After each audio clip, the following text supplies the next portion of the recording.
Yo, what's good, man? It's your boy Derek Branch here, Saint Discussions on Strike 7 Sports. And today I just want to talk about some chatter that I've observed online, throughout social media, Facebook groups, Saints related fan groups on Facebook, Twitter, Saints message boards. And that's about the Saints not making the playoffs. Well, Saints fans, a certain segment of Saints fans have started to push this narrative about the team that they don't want the team going to the playoffs so they can improve their draft position. Um, to me, I just think that's kind of being lazy and not understanding the way the process works and this team and how good this team is. Um, if this team, first of all, this ain't the type of team that does that, man. And people act like the Saints you know, or the Houston Texans.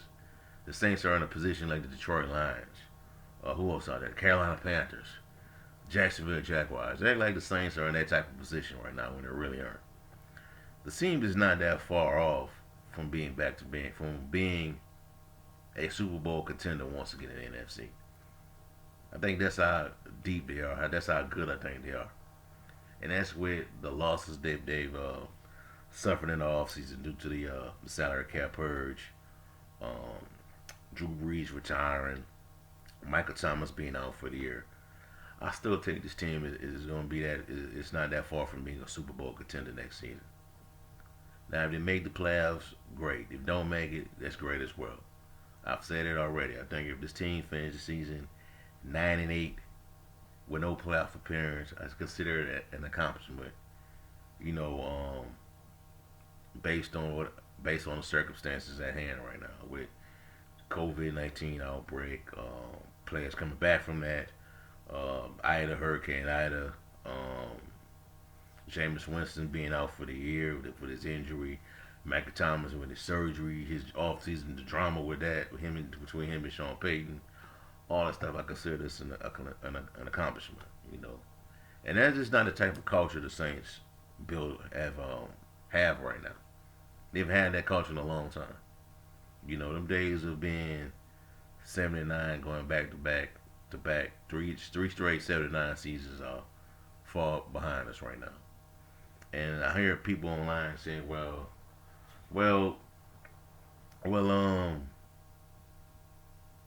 only if they go to playoffs, all they're gonna do is get blown out in the first round. Okay, and what's the point? The goal of any team, well, the majority of the league is to get to the playoffs, man. Because once you get into the playoffs, you have a chance. You have a chance to go far. Because you never know what can happen. Especially with the COVID-19 situation right now. I know they're going to change a few things. You know, now where the player has a shorter time on the COVID-19 list. But anything could change now, man, with these injuries. And this year we've seen it. You know, it's very unpredictable. Teams can be very unpredictable on any given Sunday, any given week. You know, and another thing I want to say: when did we get like this as Saints fans, as followers of the team? You know, I remember growing up, man. If the Saints made the playoffs, that would be a big deal, and we didn't care if we got blown out in the first round. We didn't care if we didn't get home field advantage. We lost in the first round at home. We was happy. That was a successful season. When did we get like that we forget where we came from as a fan base? You know, you know how many teams would love to be in the Saints position right now, fighting for a playoff spot. With our situation, the Giants, um, Washington football team, the Jacksonville Jaguars, Houston Texans, Detroit Lions, Carolina Panthers. Who else is out there? Let's see, Chicago Bears, those teams would love to be in the same situation right now, fighting for a playoff spot. We had all these things that happened to the Saints this year, and the Saints still alive for a playoff spot. But we got folks out here crying for the draft position, crying because they want to get a higher draft pick. Like this team is that bad. That team, like this team is so bad that it's not gonna get better next year, in the draft spot they're in right now. Be careful what you ask for, man. You know, this team needs to finish strong, man. It needs to finish at above 500. Because if the Saints can stay on this, Saints, start off next season with the struggling out the gate. There's when these rumors start up again. We already heard them this year, where every time the Saints go through that adversity, go below 500, these Sean Payton rumors pop up about him getting traded to another team. It always happens. Be careful what you ask for, man. I'm glad the team is in the situation that it's in right now. And then, I thought and it looked like the record that I predicted that they would have at the end of the season is coming to pass. 9-8, fighting for a playoff spot. That's where I felt like the team was gonna go. 5-2, when they were at 5-2, I kind of felt like maybe they can go a little higher than that, but they're doing better. Did a lot better, man. They're right where I thought it was gonna be. 7-8 right now. Probably trying to fight to get back to 500 tomorrow against Carolina, but we'll see. Um, but yeah, man, the Saints. I mean, the Saints are not that off, man. They're not that bad right now. That a high draft pick is gonna come in and just magically fix things. Because right now, I'm gonna leave a link below in the description box to this video from Pro Football Network. The current draft order have the Saints selecting at 13 right now. 13. Now, historically in the past, when the Saints finished the season at 79, those 79 years, that's where they would be drafting at. Now I don't know how things are going to change now that if they make the playoffs with that record, with that 9-8 record. I don't know if they stay at that position or they go down, or even go down because they're a playoff team. But right now they pick at 13, and if we go 9-8, I don't know if they're gonna stay in that 13 slot or they're gonna move down. But if they go 8-9, they're probably gonna stay there. Now I don't know what I haven't really looked hard at the draft.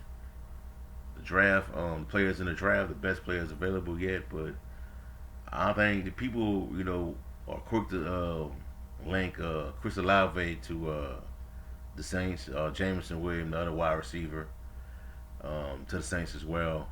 But here's the thing about the Saints, man, and Sean Payton. To me, they're the most unpredictable team to figure out once the draft starts. Because you think they're gonna go in a certain area and and address a position when Sean Payton, Mickey Loomis, Jeff Allen got their minds on something else and they go draft for another need that we're not even paying attention to. So we'll see. I think we need to be thankful for where this team is at right now, with everything that's happened with how bad the O line is, wide receiver core, quarterback situation. This team is fighting for a playoff spot, and we need to support this team going forward, and don't care, and we shouldn't care about the team losing in the first round of the playoffs if they make it. We don't care. We shouldn't care about that. I'll consider this a successful season post Drew Brees. This is even better than Tom Brady leaving the New England Patriots, because last year New England was straight up garbage. Real talk. After Brady left, so be careful what you ask for, man. All right, man. That's all I have for y'all for right now, man. Give me a like, comment, subscribe to the channel. Let me know how you feel. Are you against the Saints making the playoffs this year, or do you want them to lose more their last two games of the season so they could get a higher draft pick? Let me know. Also, in the description box below. Check out strike7sports.com/Saints for latest content on the Saints organization. I have the Saints versus Panthers preview and prediction post on the site right now. Have a blessed night. Who that? Happy New Year.